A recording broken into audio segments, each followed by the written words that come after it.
Já entrou a Sandra, viu? Acho que a gente pode iniciar. O Vinícius vai começar, eu Eu começo. vou iniciar aqui. Boa tarde a todos e a todas. Tudo bem? Sou Leonardo Carvalho. Daremos continuidade ao nosso projeto no IBDFAN-DF de lives, né, pela plataforma do Zoom. Muito obrigado à participação de todo mundo aí que vem acompanhando o IBDFAN-DF. Hoje, quem vai mediar nosso evento será o Dr. Vinícius Cavalcante, nosso presidente da Comissão de Assuntos Legislativos aqui do IBDFAN-DF, tá bom? Espero que todos aproveitem bastante o nosso evento de hoje e após as falas da doutora Marcela e da doutora Elza, a gente vai abrir para poder participar e tirar dúvida, tá bom? Então, eu peço que todo mundo deixe o microfone desligado e só no momento da fala que a gente vai autorizar, de acordo com a ordem de solicitação de participação, a gente vai desbloquear o microfone, tá bom? Então, eu vou passar a palavra para o Dr. Vinícius para iniciar o nosso evento de hoje. Dr. Vinícius, está com a palavra. Obrigado, presidente. Boa tarde a todos e a todas. Estamos aqui nessa live sobre psicologia no direito de família e sua importância, que é estrelada pela doutora Marcela Fust, que é advogada militante desde sempre no direito de família, minha companheira de longa data de comissões de direito de família na UAB, IBDFAN também, e atualmente é presidente da comissão do advogado de família do IBDFAN-DF. E também com a Elza Matos, que é presidente da comissão interdisciplinar do IBDFAN-DF, é psicóloga clínica e jurídica, com atuação como assistente técnica e perita em casos envolvendo sequestro internacional de crianças. E a dinâmica vai ser a explanação da doutora Marcela e da Elza, e posteriormente, se houver perguntas, a gente vai fazendo conforme forem sendo formuladas, tá ok? Então, Marcela e Elza estão com a palavra aí. Obrigada, doutor Vinícius. Assim, antes de eu começar, na verdade, a nossa parceria vai muito além, né? Eu estava como procuradora da APAE-DF e passei o bastão para você. Esse ano, você que está como procurador lá, dando continuidade ao grande trabalho que aquela instituição merece, né? Boa tarde a todos. Agradeço a presença de vocês, agradeço à doutora Elza pelo convite da comissão interdisciplinar de chamar a nossa comissão para tratar desse debate tão importante, né? Quero registrar aqui a presença da doutora Sandra Bácara, que é uma querida e ela está junto comigo em vários processos difíceis, como a minha interdisciplinariedade precisa. E por que esse tema ele é tão importante, né? Assim, e a gente tem que falar isso assim pro advogado, porque muitas vezes os advogados eles iniciam ali no direito de família, e eu sempre falo que o direito de família não é para os fracos, o direito de família é para os fortes, porque vai muito além de uma cobrança de pensão, muito além de uma partilha de divórcio, e a gente tem que ter essa sensibilidade, né? E o advogado familiarista, ele tem essa sensibilidade, sim.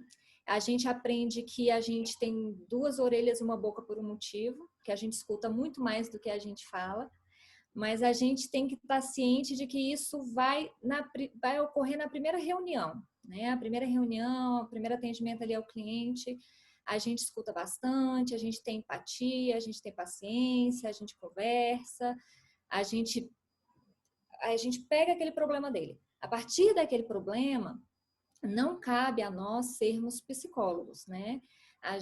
O advogado, ele é detentor do saber jurídico, das normas, das leis, da melhor forma de aplicá-las, dentro de um melhor contexto.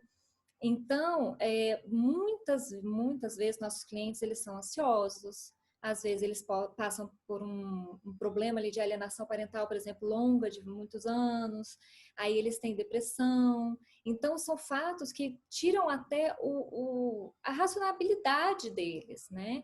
Então, o advogado, ele tem que trazer, eu sempre falo essa frase, até falei na última palestra também sobre a importância de inteligência emocional para o advogado de família com o Dr. Marcelo Girardi, é que o advogado ele tem que ser uma razão no meio de tanta emoção, né? Então, chega um momento que você vai falar para o seu cliente, né? Já sei de tudo e agora a gente vai transformar isso na questão jurídica.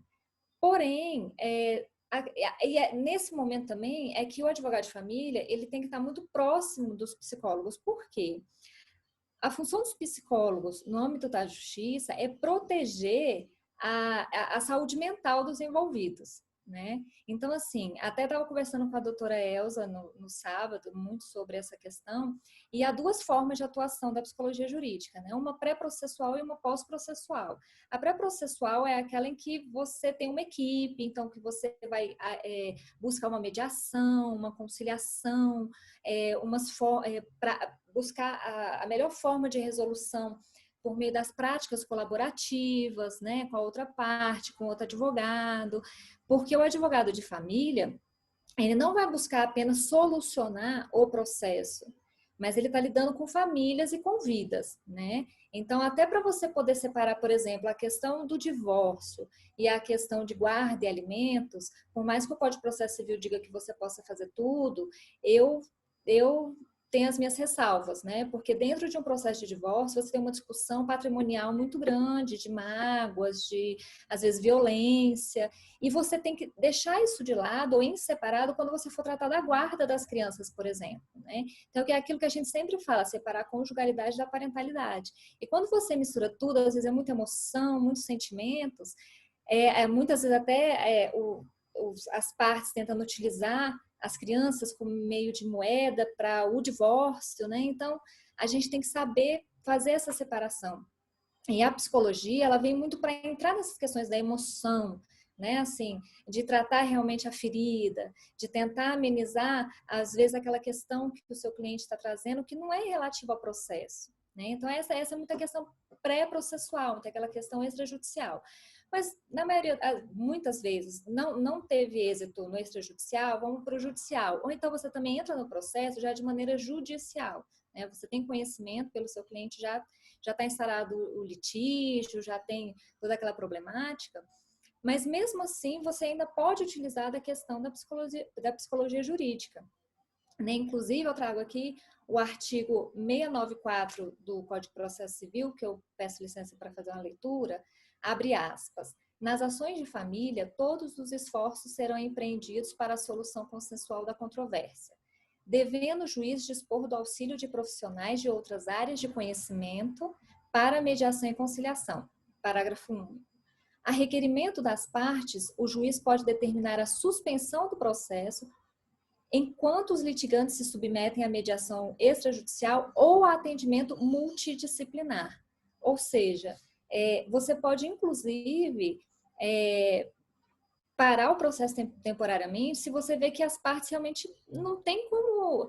Assim, elas podem evoluir, talvez, numa conversa, se houver uma interferência ali de um mediador, da psicologia jurídica, né? Então, existe essa possibilidade.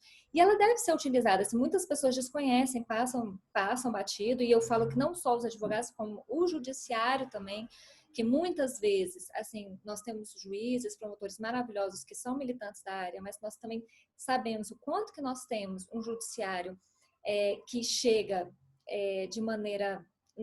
um juiz substituto que está substituindo, que veio de outra área, ou então que não tem muito esse estudo especializado, porque o direito de família ele evoluiu muito, né? Diferentemente, eu digo, dos outros direitos, não foi a norma que mudou os comportamentos mudaram as normas, né? Vieram inovações assim, de guarda compartilhada, alienação parental, casamento socioafetivo, homoafetivo, a multiparentalidade, etc. Então, o direito de família, ele engloba muito uma especificidade que a gente não pode passar batido, né? Assim, aquela questão de você adentrar, por exemplo, uma audiência de conciliação e a pessoa já está assim, né? Já vai acabar, mal começou, não tenho tempo, não tenho paciência. Então, é importante saber dessas especificações do direito de família mesmo a fundo, né? E já dentro da judicialização da atuação do psicólogo, da psicologia jurídica no direito de família, o psicólogo ele pode atuar como perito, como parecerista e como assistente técnico. E aí, assim, vou passar a palavra para a doutora Elza, porque ela é que vai dizer, explicar, trazer toda a técnica na prática mesmo com relação a isso, para explicar um pouquinho como é que é feito o trabalho e a sua importância. Obrigada. Olá, gente. Boa tarde. Eu não estou me vendo aqui. Vocês estão me ouvindo? Sim. Eu não estou entrando aqui na tela, mas enfim, vamos ver aqui se eu apareço alguma hora dessa. Eu vou me apresentar, né? Meu nome é Elza Matos, eu sou psicóloga, sou mestre e doutora em psicologia pela UFBA, sou baiana e atualmente eu estou morando aqui em Brasília, né, desde o ano passado. Enfim, trabalho como psicóloga clínica também, como psicóloga na área jurídica, né, atuando aí na parceria com os advogados. Já trabalhei como perita também, como Marcela falou, e enfim, foi falado antes, né? Hoje, na verdade, eu queria trazer para vocês aqui um pouco, porque eu sinto que ainda existe um pouco um desconhecimento de muitas pessoas que atuam na área de família, né? De muitos advogados da área de família, do que faz um perito, o que é que faz um assistente técnico, o que é que faz um... Então, eu queria saudar aí minha querida colega Sandra Bácara, que eu sei que está aí me ouvindo, que tem uma experiência riquíssima para compartilhar aqui com a gente também, né? Muito obrigada, Sandra, de estar aqui falando também, compartilhando comigo esse momento. Eu queria, assim, trazer um pouco para vocês algumas ideias, né, a respeito disso. Eu queria que Léo colocasse aí, eu fiz uns slides, né? Eu queria pedir a ele para colocar esses slides que eu não estava acertando aqui colocar, e eu queria que ele colocasse aí para eu fazer uma definição aqui da psicologia jurídica, né? A psicologia jurídica é, na verdade, um saber. Vamos colocar aí esse primeiro slidezinho, o segundo, por favor. O outro, isso. Uma definição ampla que a gente traz, assim, né? Psicologia jurídica corresponde, né, à aplicação do saber psicológico a questões relacionadas ao campo jurídico, ao campo do direito, né?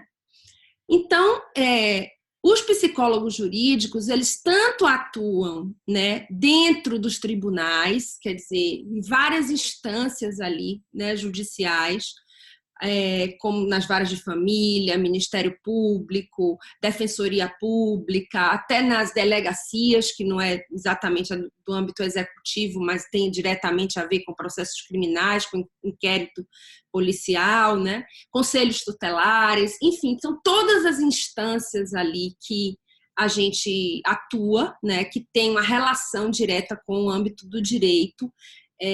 Isso é uma definição ampla da psicologia jurídica, né? São psicólogos que atuam aí nessas diversas esferas.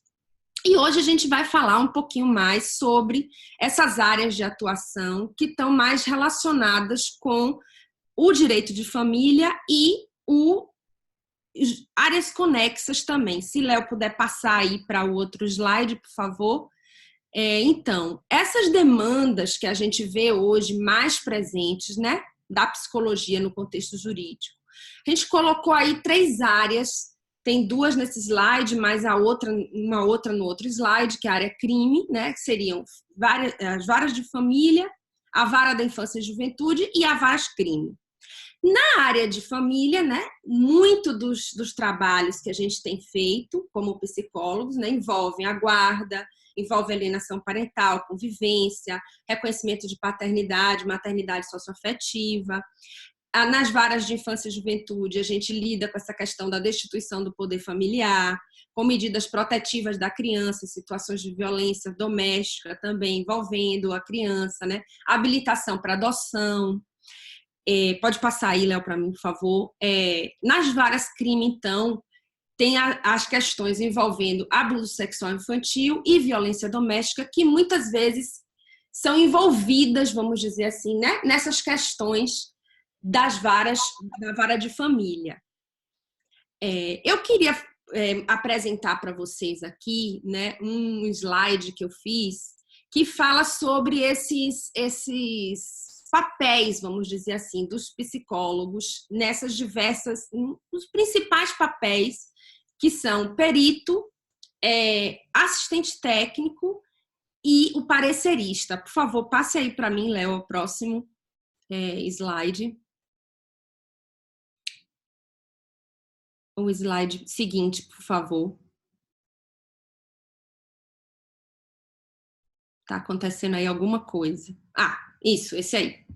Então, eu coloquei, assim, os diferentes papéis do psicólogo a partir desses critérios aí que eu coloquei, né? Quem é o cliente, qual o contexto, qual é o objetivo principal do trabalho, quais são os documentos que aquele profissional vai produzir naquele contexto ali, né?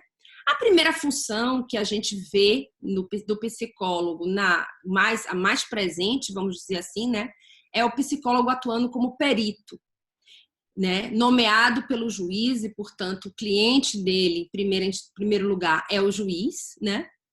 Ele atua no contexto jurídico. O principal objetivo do perito, qual é? Assessorar o juiz na tomada de decisão sobre o processo, né? Assessorar o juiz com conhecimentos técnicos da área de psicologia que são pertinentes para aquela tomada de decisão ali.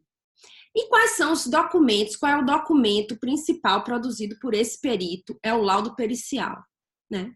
O assistente técnico, então, ele garante, né, o objetivo da assistência técnica é garantir o contraditório a esse laudo pericial. Portanto, quem é o cliente, né, do assistente técnico? O assistente técnico atua juntamente com o advogado e as partes, né, no âmbito jurídico, quando já existe um perito nomeado. Em geral, acontece isso, né? O assistente técnico, ele só é convocado, que eu acho isso um engano, mas depois eu vou explicar por quê. Ele geralmente é convocado para atuar quando já existe um perito nomeado. E aí ele vai oferecer o quê? Quesitos para aquela perícia, né? E depois que for produzido o laudo, ele vai fazer uma análise daquele laudo, daquela conclusão, né, dos procedimentos metodológicos utilizados e fazer um parecer técnico sobre aquele laudo. Como é que o assistente técnico de psicologia atua? A atuação do assistente técnico de psicologia, ela é diferente de outros assistentes técnicos de outras áreas, como, por exemplo, a medicina, né? Um médico, quando ele vai fazer uma perícia, acompanhar uma perícia, geralmente, o assistente técnico médico, ele pode acompanhar lado a lado com o perito, fazendo o mesmo exame ali que o perito está fazendo, a mesma anamnese que o perito está fazendo, o perito médico, né? O assistente técnico vai entrar ali lado a lado com aquele perito. O perito psicólogo não pode fazer isso, o assistente técnico não pode fazer isso junto com o perito psicólogo. Por quê? Porque o Conselho de Psicologia entende que isso provocaria uma interferência na perícia, né? Na condução da perícia. Então, portanto, o que é que acontece? A gente pode fazer, como assistente técnico, um trabalho paralelo, entrevistar as mesmas pessoas que o perito entrevistou, visitar os mesmos lugares que o perito visitou, mas a gente não pode fazer isso junto com o perito na mesma hora que o perito está fazendo. Mas a gente pode fazer todo esse mesmo acompanhamento, esse percurso que o perito vai fazer num outro momento, né? E, a partir dali também, ter mais elementos, coletar também os nossos dados como assistentes técnicos para poder fornecer um parecer mais robusto, mais embasado, né? A partir das nossas próprias observações. O parecerista, gente, parecerista seria o quê, né? Seria um psicólogo que vai ser chamado para emitir simplesmente uma opinião técnica no processo, né? Vamos supor o seguinte, né? Que existe uma ação de alienação parental que foi proposta por alguém, né? Que está querendo se fazer essa ação. Aí, esse advogado, ele pode contratar um parecerista, não é? Um parecerista para, naquela situação ali, verificar se existem indícios de alienação parental. Eu coloco isso como um parecerista, porque daqui a pouco eu vou falar mais um pouquinho sobre a perícia e vocês vão ver que uma das características da perícia é ela ser uma avaliação psicológica. E nesse momento inicial, eu considero que aquela peça que vai subsidiar uma ação de alienação parental é um parecer psicológico e não é um laudo pericial, não é um relatório, não é uma avaliação psicológica, né? E uma outra questão que se coloca aí, como Marcela estava bem falando, né? É assim, quando a gente tem um cliente que está muito mobilizado emocionalmente, né? O que é que a gente faz com aquele cliente? Que aquele cliente está precisando realmente de um acolhimento, de um apoio terapêutico, de um apoio psicológico. A gente vai encaminhar aquela pessoa para ser ouvida por um psicólogo e ter um acompanhamento psicológico. Esse psicoterapeuta, ele atua no âmbito clínico, não é jurídico aquela atuação dele, né? E ele, portanto, não pode também depois vir a atuar nesse processo como assistente técnico, porque ele está atuando, criou um vínculo com a pessoa a partir da clínica. Então, o Conselho de Psicologia também entende que isso não é possível de fazer, né? Provoca um conflito ético aí. A gente não pode atuar como psicoterapeuta e depois, em seguida, atuar como assistente técnico. Então, o psicoterapeuta ou aquele psicólogo que vai fazer um acolhimento daquela demanda, né? Orientar aquela pessoa, acolher, ficar ouvindo como psicólogo, ele vai atuar no contexto clínico, a atuação dele, qual é o objetivo dessa atuação? É promover uma mudança na pessoa, na vida da pessoa, na qualidade de vida, uma melhora dos sintomas, né? E que tipo de documento esse psicólogo, como psicoterapeuta, pode fornecer que possa ser utilizado?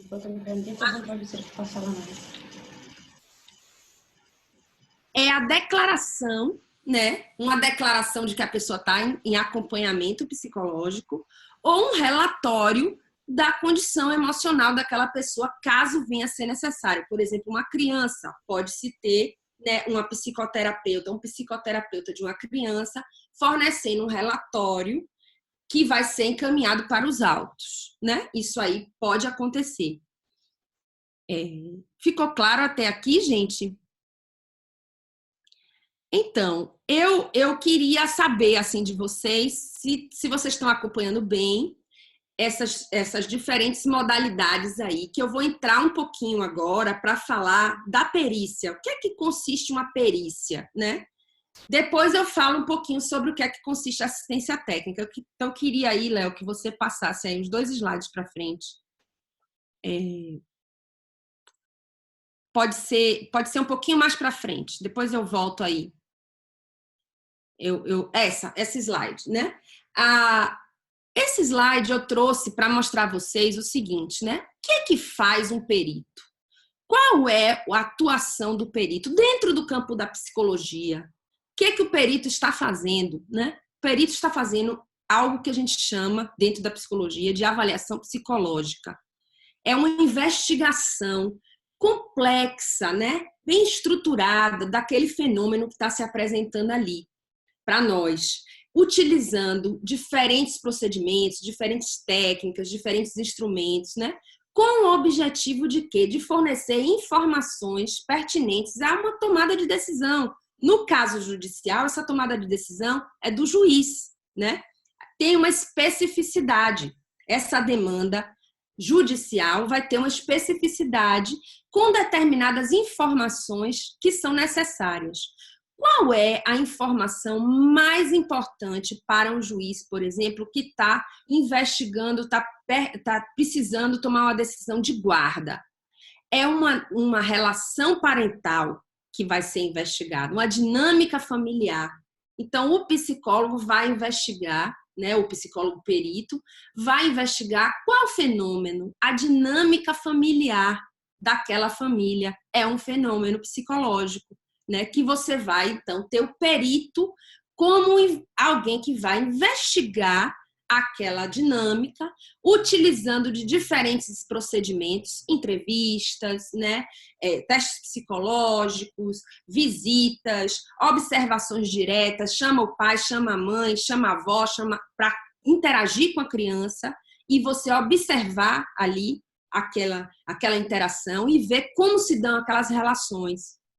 Então, esse é que é o objetivo do trabalho do perito, vamos dizer, né? O fazer do perito. Ele vai coletar essas informações todas de como está acontecendo aquela dinâmica familiar, seja em situação de que ele tenha que avaliar alienação parental, por exemplo, ou qual é a melhor forma de convivência para aquela criança dentro daquela família, ou aquele adolescente, aquela criança, aquele adolescente naquela família. Ele vai observar tudo isso e depois dessa observação, ele vai fazer uma análise, né? Depois dessa coleta de dados, ele vai fazer uma análise desses dados e vai escrever ou elaborar o laudo pericial. Então, o trabalho do perito é esse, né? Eu queria que passasse também o próximo slide aí, por favor, Léo, só para avançar um pouquinho essa questão da perícia aí.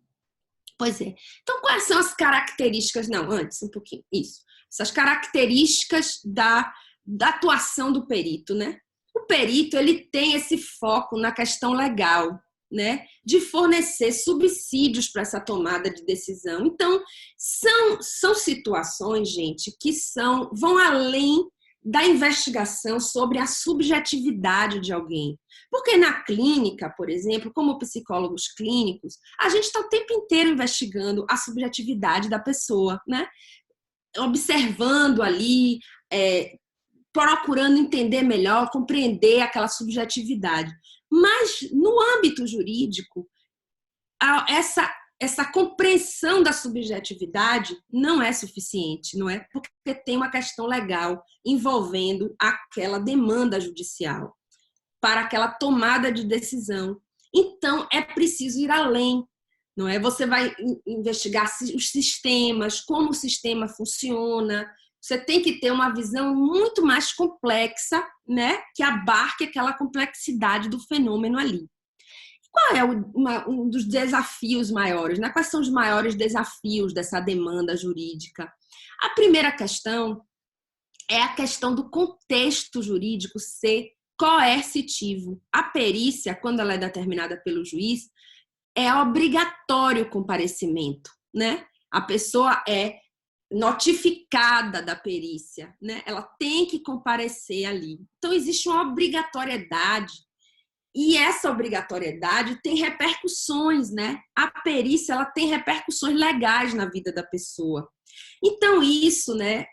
E tem algumas questões da perícia que são características por causa dessa coercitividade, desse contexto coercitivo aí que envolve a perícia. Por exemplo, quando a pessoa não está procurando voluntariamente, né, espontaneamente, o psicólogo, como é o caso, né, da perícia, a pessoa não está ali procurando espontaneamente uma ajuda, né? A pessoa tem uma tendência a querer se beneficiar da situação da perícia, né? E aí, o que é que acontece com isso? Existem informações que são distorcidas ali pela própria pessoa, né? Pela parte que vai comparecer ali aquela perícia, vai ter vai oferecer informações às vezes que não são exatas, que estão desviadas, que são dissimuladas, vai fazer uma simulação de comportamentos, vai ter todo um desvio ali da situação para o benefício próprio.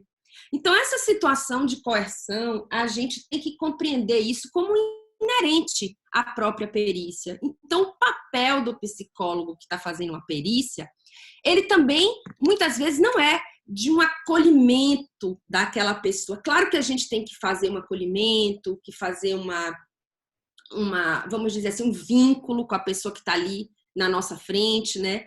Mas como essa interação é de uma natureza não clínica, nós não estamos ali com o objetivo primordial de ajudar aquela pessoa, nós estamos ali com o objetivo de entender aquele fenômeno, né? mas não com um objetivo de ajuda para aquela pessoa que nos procurou espontaneamente para ter essa ajuda. Então, a natureza do nosso trabalho também, ela é mais investigativa, né? Ela tem esse caráter mais investigativo, e isso pode gerar, muitas vezes, um desconforto na pessoa que está ali na nossa frente, né? Sendo entrevistada, por exemplo, porque a maneira que a gente vai fazer as perguntas, como é que a gente vai se dirigir para aquela pessoa, é uma maneira um pouco mais investigativa, um pouco mais incisiva, talvez, né? Do que um acolhimento numa sessão de psicoterapia que aquela pessoa vai ter. E outra questão também que é um desafio para nós, né? É que a gente não pode fazer isso sem conhecimento da legislação que se aplica àquele caso que a gente está trabalhando, né? Então, isso é muito importante, a gente entender qual é a legislação que está respaldando aquela demanda judicial, que está nos procurando, né? Que foi procurar o apoio do psicólogo, seja a legislação da guarda compartilhada, seja o ECA, seja a lei da alienação parental, isso tudo a gente tem que conhecer. A gente vai ter nossos procedimentos técnicos e nosso conhecimento técnico, metodológico da psicologia, do fenômeno psicológico, mas a gente tem que realmente adentrar várias coisas no campo jurídico para a gente entender como é que se estrutura aquela demanda e quais são as possíveis conclusões que eu vou poder apresentar também. Como é que eu vou organizar minhas conclusões? Também, sem conhecer a legislação, é importante a gente ter esse conhecimento, né? Aí, enfim, eu só vou falar mais um pouquinho e aí a gente pode também abrir para questões, né? Pode passar mais o próximo slide aí, Léo, para mim, por favor? Então, eu estava falando aqui, né, sobre esses procedimentos da perícia psicológica. Já entrei um pouquinho nesses procedimentos. A primeira coisa é a leitura do processo, né? No caso de ser um perito contratado, não ser o perito dos quadros da justiça, vai ter que ter uma definição de honorários. Quem vai pagar aqueles honorários são as partes, enfim, ou se a pessoa é do quadro da justiça. E a gente tem os métodos de coleta de informações, que eu já estava falando um pouco aqui com vocês, né? O que é que a gente vai fazer? Um grande levantamento de informações, seja a partir da autoinformação, que seria a pessoa narrando a sua história, narrando as suas questões, as suas demandas ali, através de entrevistas, né, para o perito, seja também através de terceiros, que a gente vai investigar outras pessoas que compõem, por exemplo, aquele sistema familiar, né, madrastas, padrastas, avós, né, outras pessoas, tios e tias, às vezes, que estão ali, babás, que fazem parte do cotidiano daquelas crianças, vamos dizer, né, quando tem essa questão da guarda. Além disso, a gente também pode aplicar testes psicológicos, né? E fazer observações e visitas à escola, visita à residência, conversar com o terapeuta daquela criança, conversar com o conselho tutelar, caso haja alguma demanda que tenha sido feita, né? Notificação no conselho tutelar. Pode passar aí para mim, Léo, por favor? Para a gente terminar essa parte dos procedimentos da perícia. Aí, a partir dessa grande coleta de dados, o perito vai analisar tudo isso, né? Verificar quais os elementos que podem compor ali o laudo, né? Procurando ser realmente bem fidedigno com os procedimentos que ele utilizou. Para isso tem uma resolução nova do CRP que fala tudo que deve constar no laudo pericial, psicológico, né? E vamos elaborar o laudo. Então, a metodologia usada pelo perito é essa, né? Eu vou falar um pouquinho aqui da atuação do assistente técnico nesse momento aí. Da minha parte, eu acho que o assistente técnico ele não deve só ser chamado ao processo quando a perícia quando é designado um perito, né? Por que eu acho isso? Porque eu acho que o assistente técnico ele pode ter um olhar já junto com o advogado, desde o momento inicial que aquele caso chega, entende? Então, eu acho que essa atuação do assistente técnico ele deve se dar quando a pessoa recebe o caso, como advogado, entende? Para que a gente possa trabalhar junto com o advogado desde o início do caso. Mas, normalmente, nosso aparecimento da gente, né, como assistente técnico no processo, só vai acontecer processualmente quando o perito for nomeado. Aí é que é chamado o assistente técnico a oferecer os quesitos para a perícia. Mas, como eu estou dizendo, né, se a gente se envolver desde o início ali, puder já ter uma apreensão, uma compreensão daquele caso ali desde o início, eu acho que os quesitos que a gente vai fornecer também para aqueles casos vão ser bem mais, uma coisa bem mais rica, bem mais aprofundada do que se simplesmente eu for chamada ali na semana que a pessoa tem que apresentar os quesitos, né? Que o advogado tem que apresentar os quesitos. Então, eu acho que essa parceria é fundamental. Mas, de todo modo, a gente vai oferecer os quesitos e, como eu disse antes, a gente pode fazer em paralelo ao perito toda essa coleta de dados que o perito está fazendo, o psicólogo, o assistente técnico psicólogo pode fazer também, à parte, né? Paralelamente ao perito. E aí ele vai construindo também a sua análise, suas conclusões sobre aquele caso. E quando vem o laudo pericial, quando o laudo pericial é anexado ao processo, aí eu vou, como assistente técnico, oferecer um parecer, elaborar um parecer para contraditar ou até corroborar coisas que estão presentes ali, informações que estão presentes ali naquele laudo. Então, a atuação do assistente técnico e do perito, gente, eu trouxe isso aqui para a gente discutir um pouco mais sobre essa atuação. Aí eu queria ouvir um pouco vocês aí também, como é que tá, o que querem perguntar. Eu acho que agora a gente poderia abrir para algumas perguntas, algumas dúvidas. Eu tenho até alguns apontamentos aqui para fazer, Elsa. Trazendo até aqui para a prática também do processo, foi muito importante quando você trouxe o objetivo do assistente técnico, que é garantir o direito ao contraditório técnico. Isso é muito importante quando você fala assim que o assistente técnico ele só é chamado quando já tem uma perícia. E olhe lá, porque na verdade o despacho do juiz é assim,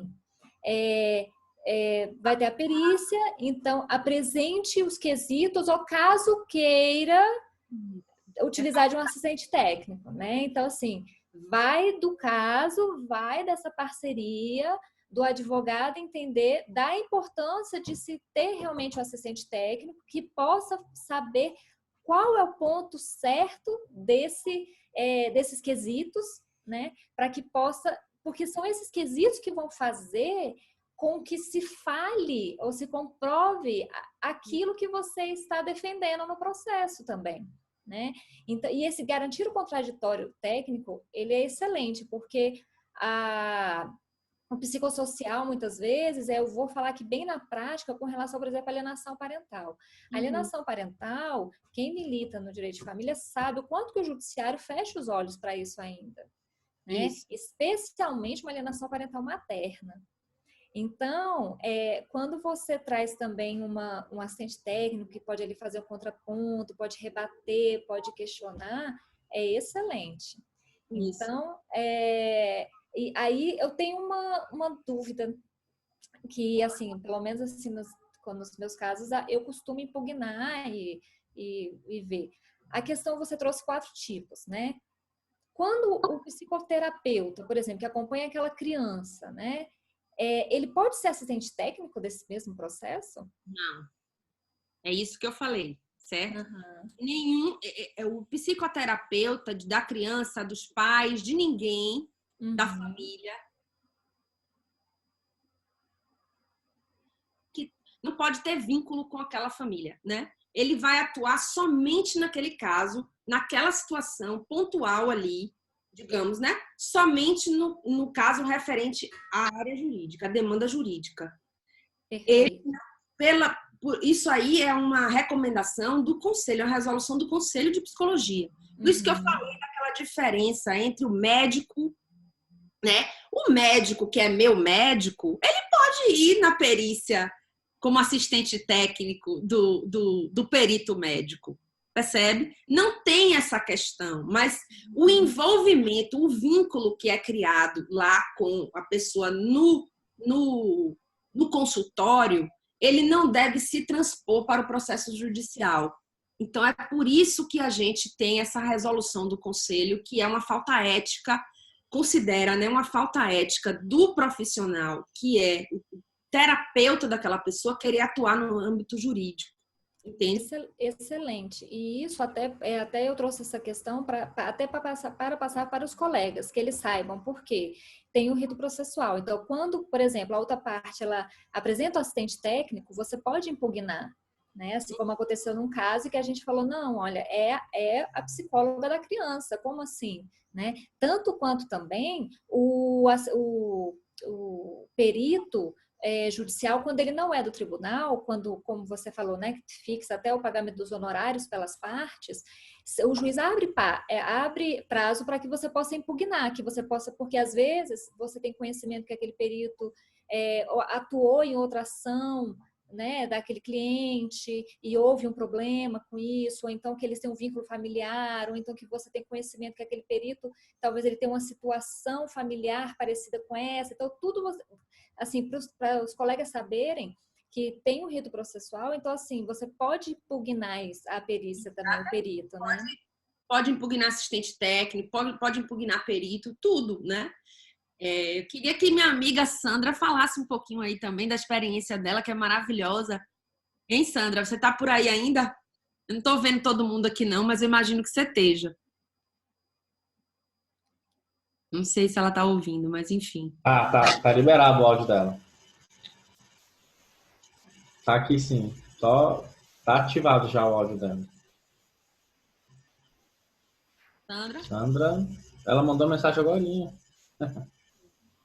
Tô querendo ouvir ela. Eu acho que o áudio dela deve estar com algum problema, mas eu já liberei.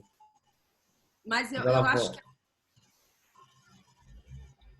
Ela até fez um comentário aqui agorinha, falou sobre a palestra. Alguma questão aí. Alguma questão que foi colocada aí. Quem fez uma participação aqui foi até a Priscila, né? Uhum. Vou passar aqui o Vinícius que está comandando aí. O Vinícius vai passar aí pro pessoal aí, senão daqui a pouco eu atropelo o Vinícius aqui. Só dar uma contribuição que eu trabalhei no sistema conselhos, né, como assessor jurídico, aqui no CRP01, e a grande maioria dos processos éticos que chegavam lá eram oriundos de perícias em ações de família, ou como assistente técnico, ou como perito em si. E muitas vezes eram erros bobos, assim, de utilizar técnica que o sistema conselhos homologa, ou utilizar técnica não reconhecida pelo sistema conselhos, e isso, se tiver um assistente técnico para indicar isso e esclarecer, ela anula a perícia. Isso. Tá ótima essa sua colocação, Vinícius. Tá muito boa essa colocação, porque quando eu coloquei ali entre principalmente entre a metodologia aplicada pelo perito, né? Então, o que a gente vê ali? Eu coloquei testes psicológicos como um método de coleta de informação, né? E o que acontece? A gente tem que verificar se aquele teste está validado pelo Conselho de Psicologia. Existe um sistema dentro do Conselho Federal de Psicologia que ele elenca todos os testes que estão aptos a serem usados, né? Atualmente, estão atualizados, estão validados para o Brasil, né? Com a autorização, digamos assim, do Conselho para serem utilizados, para serem aplicados. E aquilo a gente tem que, como psicólogo, seja como perito, seja como assistente técnico, estar consultando aquilo. E o perito também tem que se ater a esses testes que são válidos. Né? Então, a técnica que ele está aplicando tem que ser validada pelo Conselho, referendada pelo Conselho Federal de Psicologia. Então, isso que você trouxe é muito importante, porque a gente pode realmente impugnar um laudo quando o teste não foi validado. Ele está usando um teste que não é mais aplicado no Brasil, que não tem validade atualmente, né? Que não, enfim, que não é nem, às vezes tem questionários que não são do Brasil, que são aplicados só no exterior, que as pessoas utilizam. Então, isso é muito importante que você traz, porque realmente tudo isso pode ser causa de impugnação de laudo, de perícia, né, no caso, de procedimentos. E outra questão também, Elza, que muitas vezes o psicólogo recém-formado vai fazer uma perícia ou assistente técnico e comete erros, sim, sem querer, conhecer as regras do sistema conselho. Aí vai descambar lá no processo ético, que infelizmente é muito moroso e impede o psicólogo até de participar do sistema, porque tem essa pendência ética aí, que poderia ser evitada se ela tivesse a orientação correta. Então, o que eu sugiro, assim, até para um evento para frente, que seria uma questão de perícia jurídica voltada para psicólogos, para essas questões de forma de documentos, de técnicas que são homologadas, o que pode ser feito, o que não pode, para ajudar até a própria categoria da psicologia. E Vinícius, aproveitando o gancho, já que você levantou a bola, isso seria matéria do encerramento, mas eu vou antecipar essa informação. A gente já tem um workshop montado, né? A gente vai divulgar agora em breve, workshop que a Elza vai comandar aí, a gente vai divulgar. E o objetivo é esse, sabe? Trazer a informação. Eu acho que o público vai de advogado, estudante e profissional também da área da psicologia. Mas em breve a gente já vai estar divulgando nossas redes sociais. Eu acho que a previsão do nosso workshop é o breve assim para ontem, né, Elza? É um breve muito próximo. Então, é só acompanhar nossas redes sociais aí que a gente vai divulgar esse workshop, tá bom? Só para poder não perder essa bola levantada. A Sandra colocou uma questão aí, eu queria que abrisse o microfone dela, porque ela colocou uma questão aqui muito importante. Tá aberto o microfone dela. Sandra, tá com a palavra. Oi, gente. É tão bom poder assistir vocês, tão bom poder estar aqui. É muito importante porque o nosso Código de Ética, a Resolução 08 de 2010 do Conselho Federal de Psicologia, a Resolução 06 de 2019 também do Conselho Federal de Psicologia, diz que nós não podemos assumir trabalhos, Vinícius, né, pegando o seu gancho, se nós não tivermos competência para tal.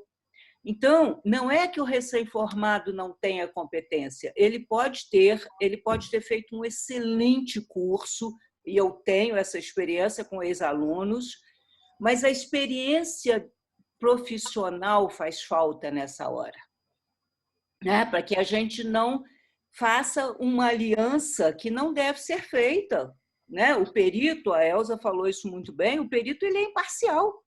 Isso. Nós, assistentes técnicos, não, nós somos parciais.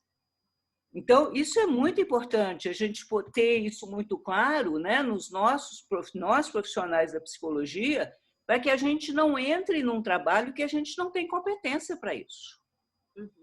É muito importante isso mesmo, Sandra, que você traz. Porque realmente a gente vê muita gente inexperiente, né?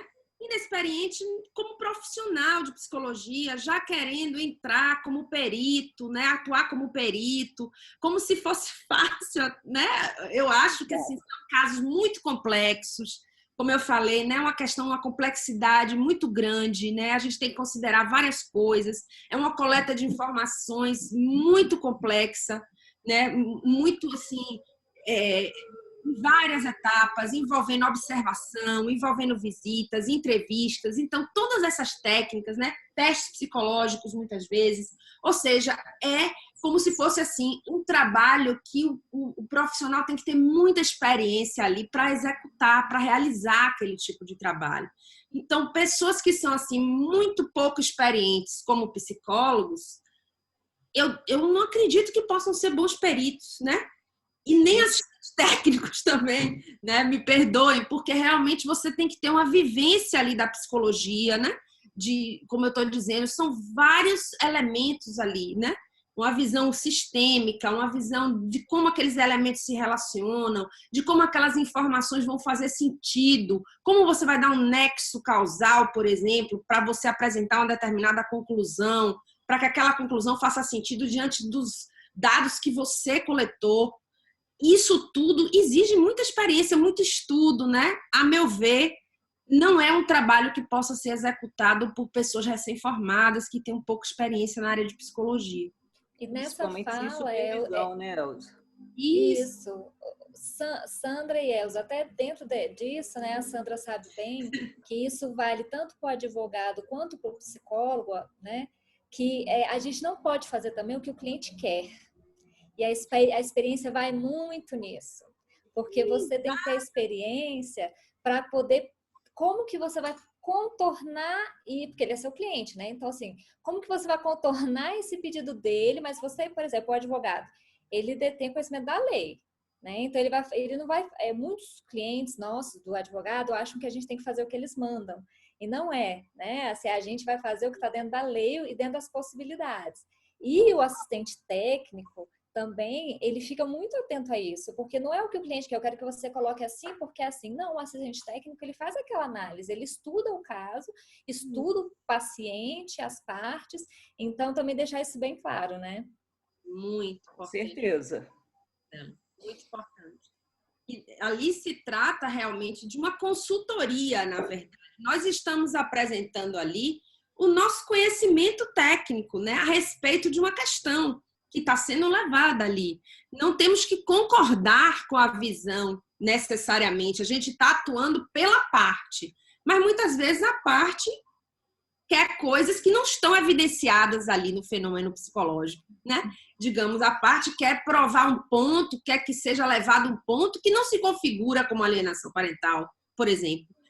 Quando eu vou atuar em processo de alienação, eu geralmente, né, eu tenho umas advogadas que são parceiras minhas, a gente geralmente, advogadas, a gente geralmente entra ali para compreender aquele fenômeno, entende? O advogado, as pessoas que entram em contato comigo sabem, né, que eu, vamos dizer assim, eu tenho carta branca para dizer se eu estou vendo alienação ali ou não, né? A pessoa vai ter que ter aquela compreensão daquela dinâmica ali para ver se existe indício de alienação, né? E outra coisa também que eu falei até numa live dessa semana, porque eu acho que às vezes as pessoas procuram o psicólogo para fazer uma espécie de um parecer ou um laudo, às vezes chamam equivocadamente aquilo de laudo, quando vai apresentar a demanda de alienação parental. E aí é como se fosse assim, o psicólogo vai assinar embaixo, vai ter esse parecer técnico, vamos dizer ali, para assinar embaixo, corroborar com o que o cliente está dizendo. Espera aí, não é bem assim, né? A gente tem que ter nossa compreensão daquela situação que o cliente está apresentando. Se a gente não vir, eu pelo menos, né, não vi o fenômeno da alienação ali presente, eu vou conversar com o cliente, dizer, olha, não tem elementos aqui que sustentem uma demanda judicial, né, para a configuração de alienação parental. Eu gosto de colocar as coisas assim. O advogado me chama, eu vou analisar aquela situação e vou ver, né, vou fazer a minha coleta de informações, né, e ver se ali se configura realmente uma alienação, para poder subsidiar aquele advogado ou não com os elementos técnicos da minha área que ele precisa para configurar aquela demanda, vamos dizer, né, para dar sustentabilidade àquela demanda no âmbito jurídico. Mas eu preciso ter esse olhar com uma certa autonomia técnica ali, né? Eu não vou simplesmente assinar algo que já está corroborando com aquela visão ali, porque às vezes a pessoa quer muito que tenha um fenômeno, que se apresente o fenômeno, mas não tem sustentabilidade ali, né? Eu me lembro recentemente, eu fiz uma advogada, inclusive lá da Bahia, que eu tenho uma parceria muito grande com ela, e ela tem um cliente, e esse cliente ele está muito com vontade de apresentar uma demanda. Ele já tem várias ações de guarda, de outras coisas, né, com a mãe, né, contra a genitora. Mas ele quer apresentar mais uma de alienação parental. E eu disse assim, não, aqui não se configura alienação. Né? Não é porque uma vez aconteceu da pessoa não informar que a criança foi ao médico que aquilo vai configurar alienação parental, né? Você precisa ter uma recorrência do fenômeno, né? Não é porque uma vez a pessoa, ou duas vezes, a pessoa impediu o contato por alguma razão lá, né? Da vida cotidiana, impediu o contato, não telefonou, não marcou o horário, não pôde comparecer naquele horário, aquilo não configura alienação parental. Você tem que ter mais sustentabilidade para fazer essa demanda, né? Porque senão fica uma coisa extremamente superficial. Não é, Sandra? Você não concorda comigo? Então a gente tem que ter esse bom senso, né? E saber o limite da nossa atuação técnica também. Com certeza. E você falou a palavra certinha, autonomia. O cliente tem que entender isso, a autonomia técnica do advogado e da psicologia jurídica também. Elza, a Priscila trouxe uma questão muito importante aqui no chat, que eu achei, até estou passando um pouquinho por cima de você, Vinícius, desculpa. Mas é porque ela falou que realmente era preciso talvez um projeto de lei, e aí cabe à Comissão de Assuntos Legislativos, que seja obrigatória a presença de um assistente técnico em casos de pessoas em vulnerabilidade econômica. Muito interessante, porque realmente, assim, o cliente ele tem que ter um poder aquisitivo, né? Assim, tem pessoas de baixa renda que realmente, até assistidos pela Defensoria Pública, que eles não têm como, né? Então, talvez seria um debate aí bem interessante para ver, né? Até se a Priscila quiser falar um pouco sobre isso. Eu acho que seria interessante, Priscila, trazer aí um pouquinho mais. Tá. Acho que o áudio deve estar com problema da Priscila.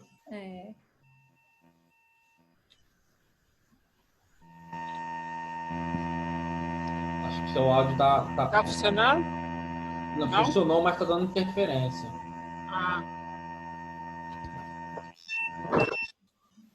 Aí, parou.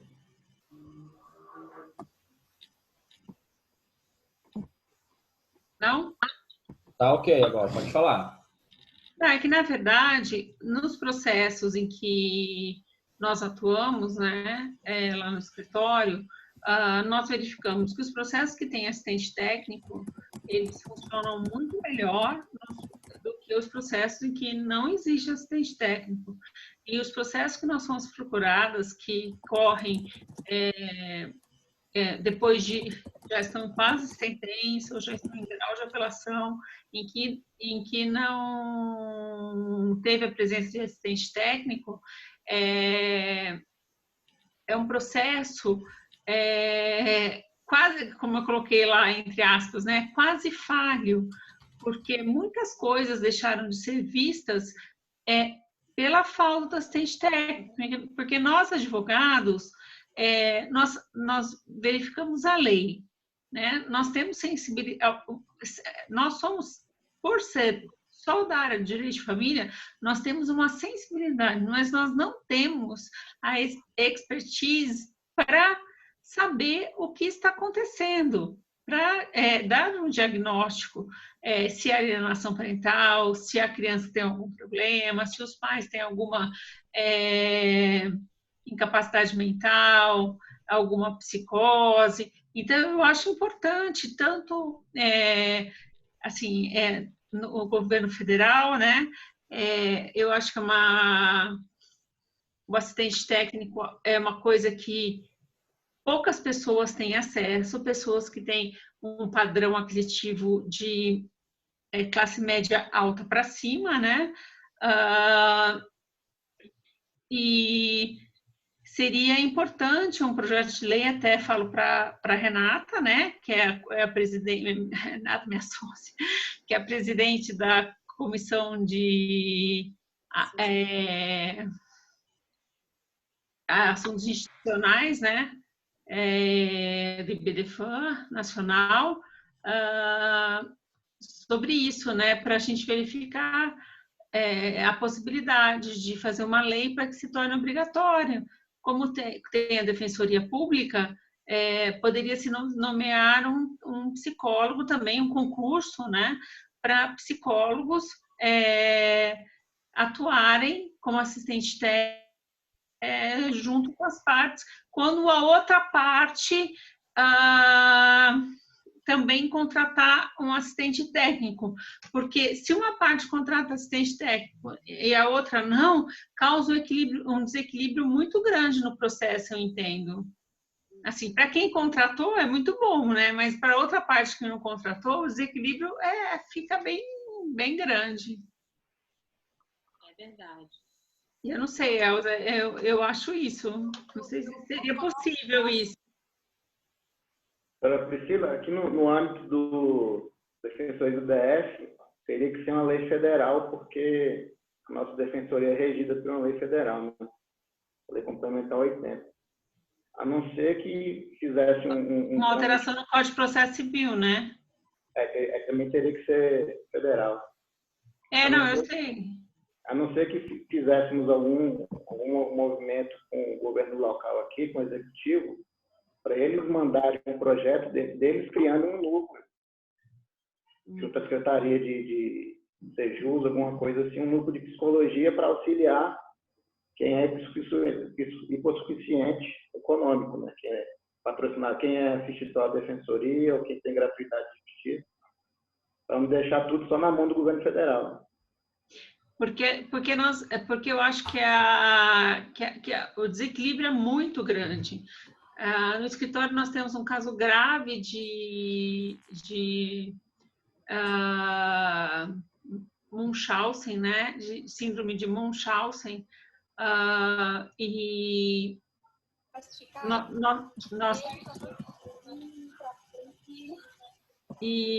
nós contratamos. Minha prima, porque eu sou Barbieri, minha avó Barbieri. Posso falar? Pode. Nós temos um caso grave de síndrome de Munchausen. Nós procuramos psiquiatra antes de entrar, psicólogo depois,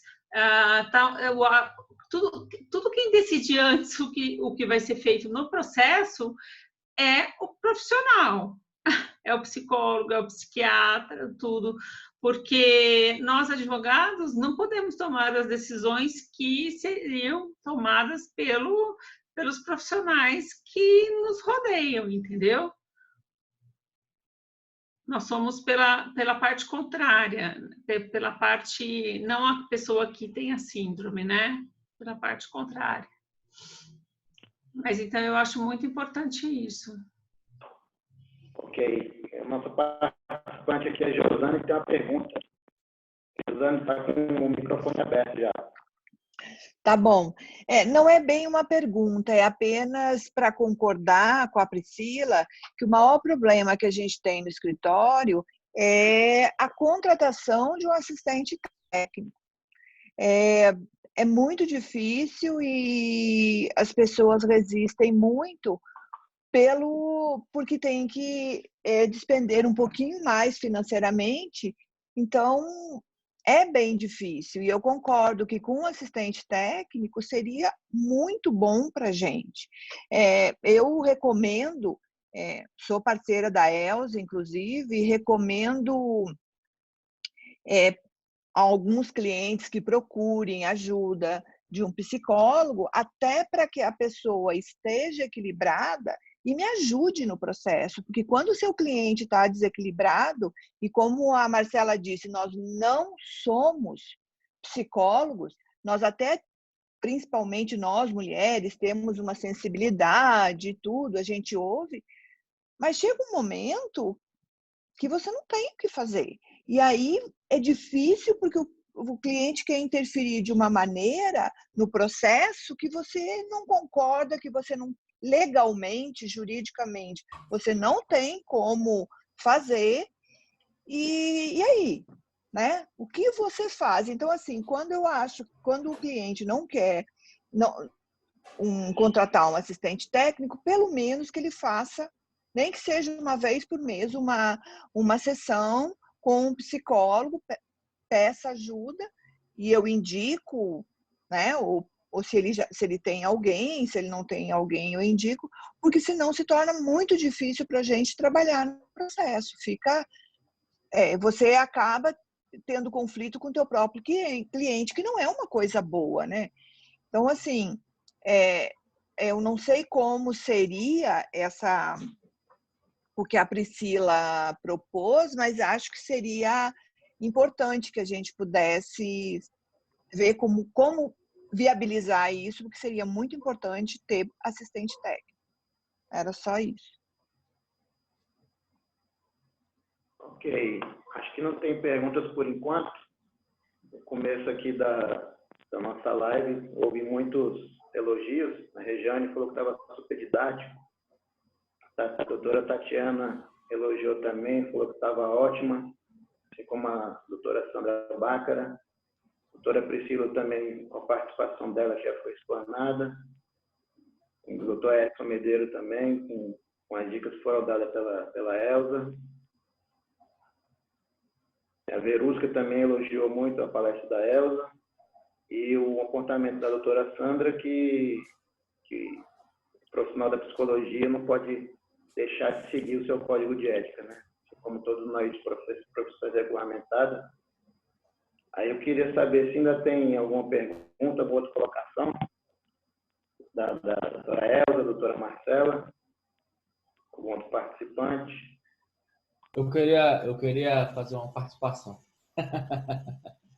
Diga aí, presidente. Eu queria agradecer primeiramente as meninas, né, a Elza e Marcela, pela grande colaboração hoje. Eu acho que é um início de um trabalho, né, Elza? A gente tem esse trabalho já tinha esse projeto antes desse início da pandemia. Infelizmente, não podemos tirar do papel, que era um workshop e palestra presencial. E diante dessa nova modalidade de trabalho, a gente acabou se adaptando e vamos trabalhar com a plataforma do Zoom, né? Eu sei que muitos aqui, com certeza, depois desse evento de hoje, abriu a mente, né? De fato, olha, eu preciso entender como trabalhar, como poder ter o auxílio de um psicólogo, de um assistente no meu processo, e que momento eu vou usar, onde eu vou usar, né? Que a gente só escuta falar, mas de fato a gente só acaba aprendendo quando o seu processo chega nessa fase, né? Então é na prática mesmo. E esse workshop que a gente elaborou e a gente vai divulgar, o objetivo é exatamente esse: trazer essas informações, trazer estudo de caso, vai ter um bate-papo bem legal, onde a gente tem um espaço para fazer essa troca de figurinha mesmo. E esse mês de maio, o projeto do IBDFANDEF são eventos práticos. A gente quer fazer eventos para poder qualificar os nossos associados, os nossos colegas que estão participando dos nossos eventos, tá? Eu acho que o que a gente tinha para trabalhar hoje, a gente conseguiu trabalhar de uma forma bem legal, bem leve, né, Elza e Marcela. Não sei se as meninas querem falar mais um pouco, mas eu acho que a gente já está partindo para o encerramento do evento. E eu queria agradecer todo mundo, né? Dizer para ficar em casa, usar a máscara, que aqui em Brasília tem que sair de casa com máscara, né? Então vamos aí observar as determinações de cada estado. E meninas, vocês estão com a palavra aí, cada uma que quiser se manifestar, agradecer. Eu queria agradecer a participação de todos. Foi um debate muito bom, Elza, obrigada pela iniciativa e que a gente possa fazer outros. A Elza está desligada. Você estava sem áudio, Elza. Aí, voltou. Agradecer a todo mundo a presença, foi muito, muito interessante, gostei demais, assim, estar nesse bate-papo aqui, quase com vocês, né? Eu trouxe algumas informações, mas acho que o que enriquece mesmo é esse bate-papo. Agradeço muito a oportunidade de estar aqui conversando com vocês sobre esses temas que eu acho muito interessantes. E vamos para frente, vamos promover outros eventos, que eu acho que a gente tem muita coisa para conversar, mais específicas e tudo, né? Que não são assim tão genéricas como foi. Agradeço.